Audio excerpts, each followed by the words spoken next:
What's going on, YouTubers?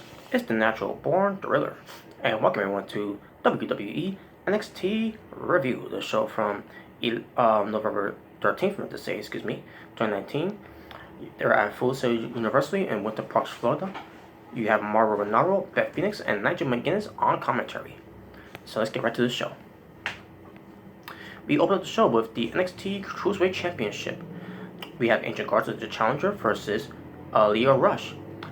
And in this match, folks, Angel Garza, when he came out, the fans were obviously behind him because they see a mega star in this guy. But at the same time, Angel Garza comes out and he's high-fiving people in the crowd. He doesn't do that. He always teases you to do that, just to be all cocky and everything and all that. I'm better than you, you beneath me and everything. And when it pertains to women's, he'll have women's kissing them in the cheek and all that, because he's good looking and everything. He was giving high fives to fans, and is he gonna be a babyface now? So the way this match was being booked too, basically how it was done too, and all. Leo Rush at the end of it, and so look at he was a heel because of what he did. So. And then, talking about Angel Garza, and what he did in the match too was a heel move as well, which I'm gonna get to right now. But besides that, this was a great opener for this show for NXT. The NXT Cruiserweight Championship match, phenomenal. This was a phenomenal match. Now here's what happened with Garza doing his whole heel move thing. So Leo Rush's wife and I'm assuming daughter. I'm assuming. Let me double check. It should say here.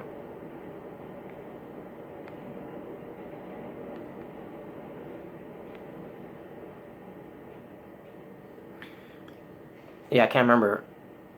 I think it's his. I'm assuming it's his daughter or son. I can't remember. Probably his son. I could be wrong, but let's just say his wife and kid. But yeah, he's got family. Leo Rush with him watching this match, and then all of a sudden Angel Garza, he goes into that section, where Leo Rush's wife and kid was there, and he did the whole tear off the tear off pants, the tearaway pants thing that he always does in front of her. This upset Leo Rush. He goes after him with a suicide dive, the heat seeking missile. It was fantastic, and then the match continued on being what it was, and then we get to the finish. Leo Rush goes for the final hour. He covers Angel Garza, so Angel Garza was being pinned. We get to 1, and then his foot was on the rope at 2. Referee didn't see it though because Leo Rush takes the leg off it, and then 3. Leo Rush cheated to win against Angel Garza, and Angel Garza felt like he was screwed. Now, would that play up on the next NXT show? I don't know because I haven't watched it yet. So, but I'll get to that, because again, catching up with these NXT reviews, just like I gotta be catching up with some other reviews. That's what I need to do, especially when it pertains to NWA, NWA Power. But Leo Rush retains.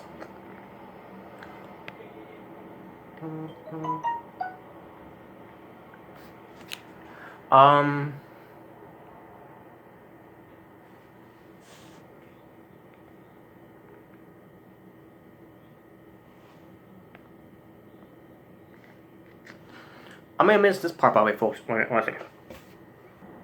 Yeah, sorry about that, folks. First of all, I sneezed. Bless ourselves. And also, I had to look back at the NXT show that pertains to this edition, so I could see that part that I missed. And the part that I missed was Tegan Knox was taken down. Also, Rhea Ripley was taken out. So Tegan Knox was being checked down with her shoulder. She's like in pain. He's like and Rhea Ripley was knocked out. So basically, someone made an attack on Tegan Knox and Rhea Ripley. So I'm assuming Tegan Knox know who it was, but the problem is, they never asked her or told us what happened. Who did this? None of that. Like, okay, because something else happened later on. We'll get to that later. So let's move on. We get a video package of NXT Women's Champion Shayna Baszler, where it to her path of destruction, and then also, that's it. Then we can move on to the next match. And the next match we got is Xia Li versus Aliyah, being covered by Vanessa Bourne. And I'm saying to myself, okay, we're getting this match again, even though we just got this match about God knows how long it was. But and it was not. But last time these two had a match, it wasn't good. It just wasn't a thought out structure of the match, and we're getting it again. But this one side of Lee, she was basically in a way was no selling Aliyah, which is good.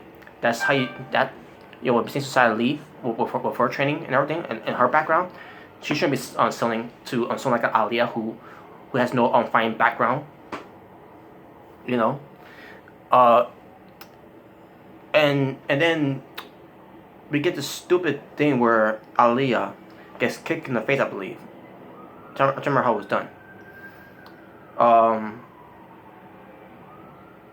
It was like a roundhouse kick to the face, I'm assuming. Which that was the end of the match for Aliyah to once again lose, because that's what she's best of being, to lose, because she's not that good in the ring anyways, because she's garbage. Same thing with Vanessa Bourne.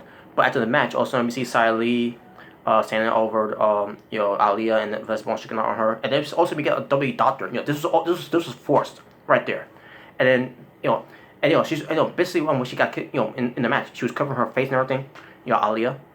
And also we get they're trying to say that she got busted open from her nose because of what Xia Li did. Also we get the doctor with the towel or whatever, and then checking up her nose, and this was so stupid. Like I'm supposed to believe that Aliyah really got bled from the nose from Xia Li, right? That was stupid. Like and what's it supposed to do for me to care about her for some sympathy? No, and based on what happened later on, with a real bloodshed compared to a fake bloodshed, I'll get to that later. Ridiculous. I don't care about Aliyah. Screw Aliyah. She sucks. Her and her partner, Vanessa Bourne, they both suck.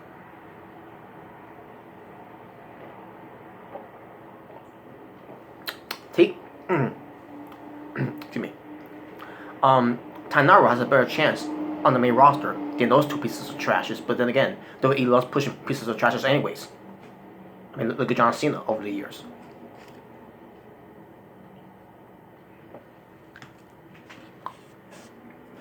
So anyways, but then got Xia Li won. Right call there, right move there, and Xia Li did look good,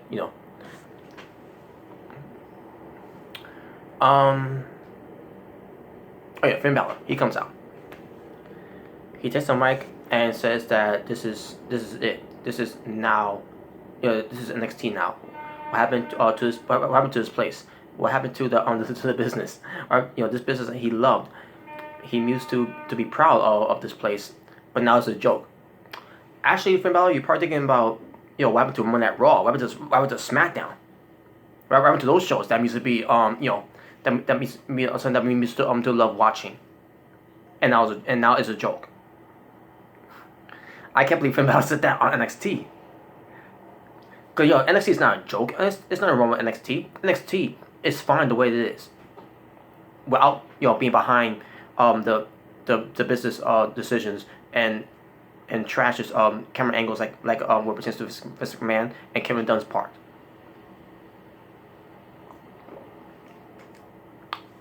So no, there's nothing wrong with NXT. Nothing happened to NXT.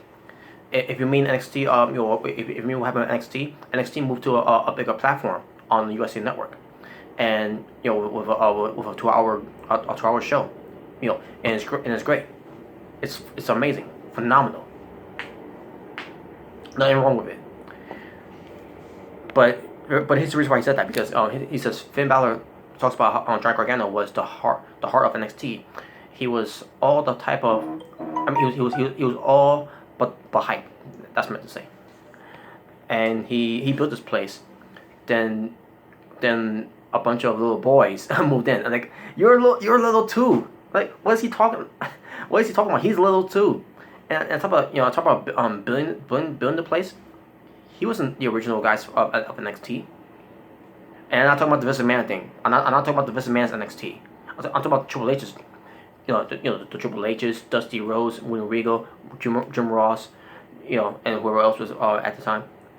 Those were the NXT that was built with guys like Seth Rollins, a Big E Langston at the time. What was his name? A Paige, Emma. Who's taking. Who's Tennille Dashwood in Impact Wrestling.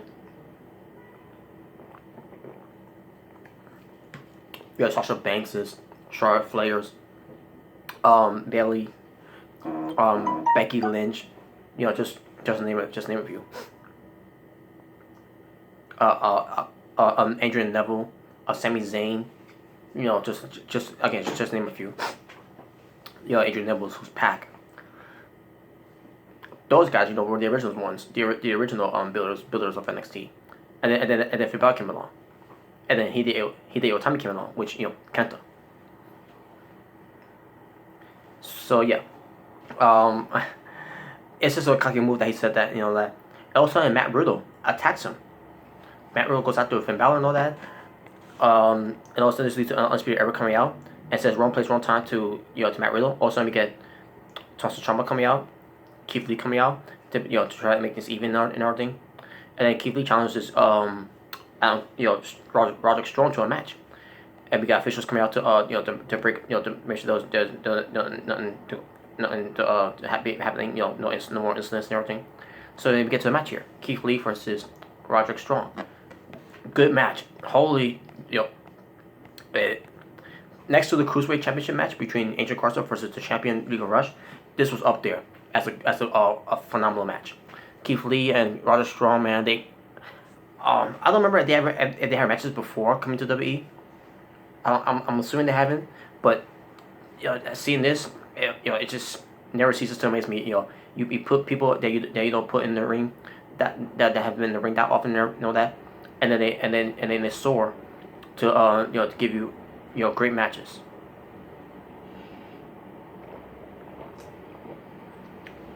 In the end, it was Keith Lee winning the match with the the whole I don't remember how it's done.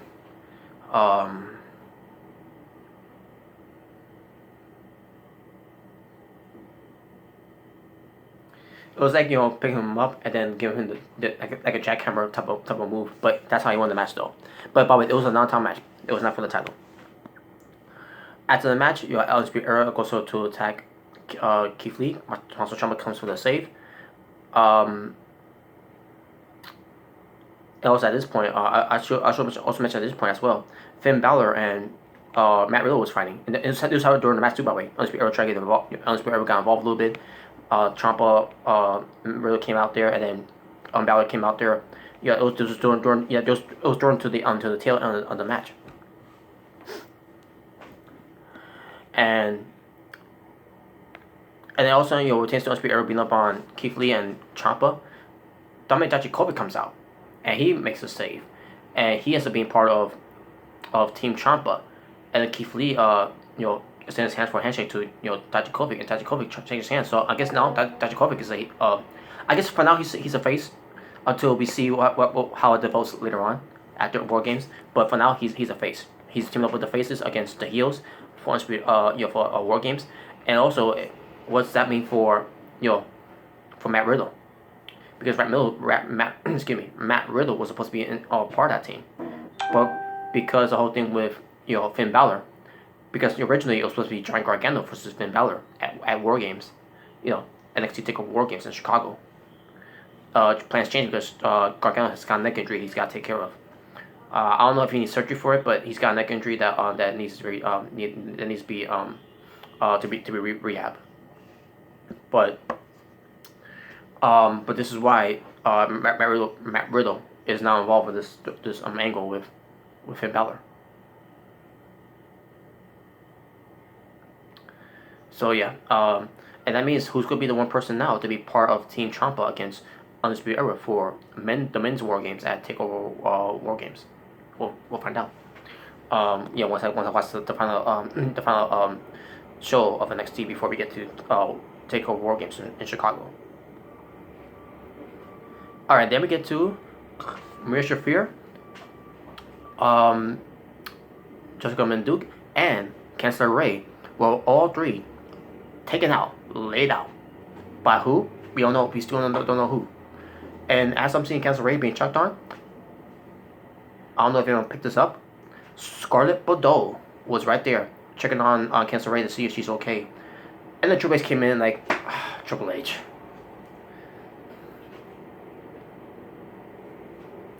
So obviously, what's going on here? Tegan Knox, Rhea Ripley, we're beaten down, and you got Maria Shafir, Jessica Menduke, Cancer Ray, also beaten down. Who's doing this? Is it someone from Raw? Pertains to the women's? Is it from someone from SmackDown? Who is it? Who's doing this? It wasn't fully explained, but I'm assuming that it was based on what happened later on, which I don't. It's kind of makes no sense there because of one person that ends up being there. But we'll get to that later. But just to put that out there. All right, Isaiah Swerve Scott versus Bronson Reed. This match was pretty good. With Isaiah Swerve Scott going over. Now they gotta do something here when it comes to Bronson Reed, because he's not winning matches that much. I mean, he's won a few matches, but as far as of losing, he's lost like a lot of them. So I don't know. We gotta wait and see what happens with that. But it's Swerve Scott got the win though. So then all of a sudden we got Kathy Kelly backstage, and she was talking about how both locker rooms were, mystery attack on what pertains to the women's, obviously, but she brings up some breaking news what pertains to NXT, what pertains to Matt Riddle versus Finn Balor. I already talked about it before, and then with Dominik Dijakovic ends up replacing Matt Riddle for the War Games, and what we need now is the final team member for Tommaso Ciampa. And I think I have a theory who that might be. Excuse me, sorry. But we'll get to that once we get to that show. Once I get to that show and do the review of it, I kind of figure it was him. But again, I'm not gonna say anything until we get to that point. Pete Dunne versus Killian Dane. Match was supposed to happen, but all of a sudden, Killian Dane gets attacked on stage by Damian Priest, and all of a sudden, all hell breaks loose when Pete Dunne, Damian Priest, and Killian Dane start fighting each other. Security comes out to break it up, and I'm assuming that's going to be a match that's going to be added into Takeover War Games in Chicago. But we'll see how that turns out. And finally, the ladder match, where it's going to be between Mia Yim versus Io Shirai. Mia Yim from Team Rhea Ripley's side, and Io Shirai from Team Shane Baszler's side. The winner of this match will get an advantage for the War Games for the respective War Games match. So as far as this ladder match was pretty good. And in this match, these two women took a lot of punishment of the other ladders, especially Mia Yim, with the whole thing with the ladder, getting hit in the face with it, bust up nose and everything, with real blood instead of fake blood from Aliyah. When you look at it too, they're trying so hard to push this Aliyah on NXT, and it's not working for the fans. I guess you could say there were 3 fans that cheered for her that kept saying, "Let's go Aliyah" and all that. But meanwhile, the rest of them doesn't cheer for Aliyah because they don't see any value in Aliyah. Is she a bad performer? To a degree, yes. Is there anything to care about Aliyah? No. And then the fact they try to do this stunt with, we're gonna have her give her fake blood, to give her some sympathy. Screw Aliyah. Mia Yim is the one that needs this more, because Aliyah is not talented enough to be in the same level like Mia Yim. Mia Yim, on the other hand, she suffered a real legit injury, a legit bleeding nose, and they wanted to tell just by saying, Ali, she worked so hard and everything, and then and the photo of her on Instagram, whatever, her crying or that, her fake crying. Yeah, you're crying because you got busted up in the nose with a roundhouse kick. You allegedly got busted up in a roundhouse kick. That's fake blood anyways, and you're fine, and you're crying on Get out of here with that. Mia Yim, on the other hand, she gets a busted nose in her and all that. And she took it like a champ because Mia Yim is that girl. She's that legit to get behind and for you to feel sorry for her in a way. But in a way, you don't have to feel sorry for her because Mia Yim, she's a big woman. She could pick herself up and dust it off and all that and walk it off. Aliyah, no, not so much. So now his thing with that last shot though, it was kind of a botch in a way. While Mia Yim got hurt right there, but she still wrestled after that, and they kept on going. Now there were obviously blatant outside interferences. Where it pertains to Bezos' team, where you have Bianca Belair.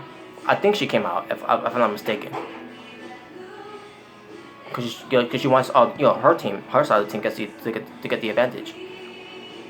And then also Dakota Kai came out, because she said, oh yeah, that's another too. There was an interview where Kathy Kelly was interviewing Mia Yim where it pertains to her match against Io Shirai. And Dakota Kai confronted her and said that she's got her back and everything. And some people were speculating again that it was Dakota Kai who did these attacks. That she's doing all this just to try to get to at least try to get on Shane Baszler's on Rhea Ripley's team for War Games because she felt left out. So people are still speculating that she's gonna turn heel. I don't know if she's gonna turn heel or not. It's kind of hard to see it when it pertains to how Dakota Kai carries herself, but at the same time, won't surprise me if she does. And if she does, and also if she does, I'll say it before and I'll say it again. I will come up and say, okay, you were right. But anyways, and I was wrong.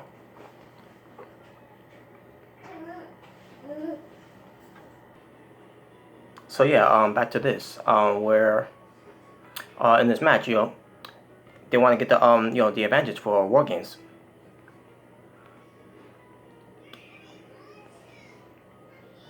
So like I said, Dakota Kai came out, because she got Mia Yim's back because Io Shirai not Io Shirai, Bianca Belair got involved, and all of a sudden, when Mia Yim's about to win, NXT UK Women's Champion Kaylee Ray comes out and like, whoa.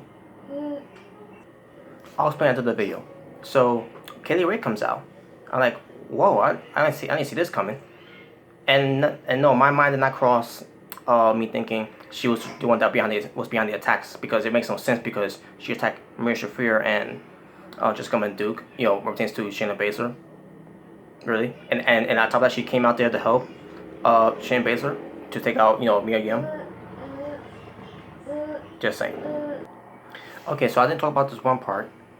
When Kaylee Ray comes out, she pushes the ladder over, and Mia Yim goes. Oh, by the way, she also took out Dakota Kai, just to get her out of the way, so that pertains to this match between Io Shirai and Mia Yim. So Kaylee Ray, she pushes the ladder, as Mia Yim had a nasty fall out of the ring through a ladder. That was, by the way, it was between the barricade and the ring apron, making a bridge ladder, and she went through there, and holy crap, that was painful. So she took it like a champ, and Mia Yim is still part of Team Rhea Ripley. After that performance, there's no way they're gonna take her out there. There's no way, and especially with chance to any type of kayfabe injury that she got. And by the way, she's fine, by the way. The whole on nose thing. Yeah, it was legit, but she's fine. She's good. She's still good to go. So there's no serious injuries for that one. So, but yeah, Io Shirai ends up winning the match for her teams to gain the advantage. And Shayna Baszler comes out. She gives a hand, and to her team still remaining, and confirm because of her approval of potentially Kaylee Ray. Kaylee Ray is now part of Team Shayna Baszler against Team Rhea Ripley. So they're celebrating in the ring, except for Shayna Baszler. Shayna Baszler is on the stage. Sorry about that. So Shayna Baszler is on stage. As the rest are of her teams. Shirai, Shayna. I was going to say Shayna Baszler. I forgot she's on stage. Shirai, Bianca Belair, and Kaylee Ray in the ring celebrating because they got the advantage for their own respective War Games match for Takeover War Games. So as she's celebrating on stage, all of a sudden, Bayley, the SmackDown Women's Champion from SmackDown, attacks Shayna Baszler. And I'm saying to myself, okay, so you're telling me that Bayley was the one who made that mystery attack? I'm sorry, you kind of lost me there because Bayley cannot handle Rhea Ripley and Tegan Nox at the same time, let alone the four horsewomen of Jessica Menduke and Maria Shafir and Candice Ray. Now unless she had help, which they I don't think they I don't watch SmackDown anyways to know about this anyways, but I don't think they clarified to explain about this whole thing. But maybe on the next NXT show, because this was the ending. This was basically a cliffhanger here of what Billy did here. So Billy made her return here on NXT. And it wasn't that long that she made her return too, when she was on with Sasha Banks as SmackDown Women's Champ. The WWE Women's Tag Team Champions, I meant to say. So yeah, so Bayley takes out Shayna Baszler as the rest of her teams come to the A, and Bayley starts running away, and that was the end of the show. So that was basically for NXT, and then we get to the next NXT review, which it will be the Home Show edition, and I committed to do that one. But first, I got to watch the show first. So talking about wrestling of WWE NXT, talking about wrestling for this WWE NXT review, the show from November 11th, 2019. November 13th, 2019. 5 matches. Would have been 6 matches if it wasn't for the interruptions of Killian Dane of interrupting, not Killian Dane, Damian Priest of attacking Killian Dane, where it was supposed to be Pete Dunne versus Killian Dane. So it would have been 6 matches, but it was 5 matches only. My overall strength for the show, I'm going to go 8 out of 10. And there you go. Now it's time to explain why I kept cutting off every time while I was doing this review. I was interrupted because I'm babysitting. That's basically the gist of it. So, and that's why I've been way behind what pertains to me doing my my previous reviews on YouTube. So, I'm babysitting my nephew. So, that's not much to say about that. So, but with that being said, thank you for watching, folks. For It's Natural Born Driller saying peace on the streets. For this was your WWE NXT review, the show from November 13th, 2019. Until next time, what pertains to the next WWE NXT review, which is going to be the Go Home Show edition. Y'all take care. I'm out.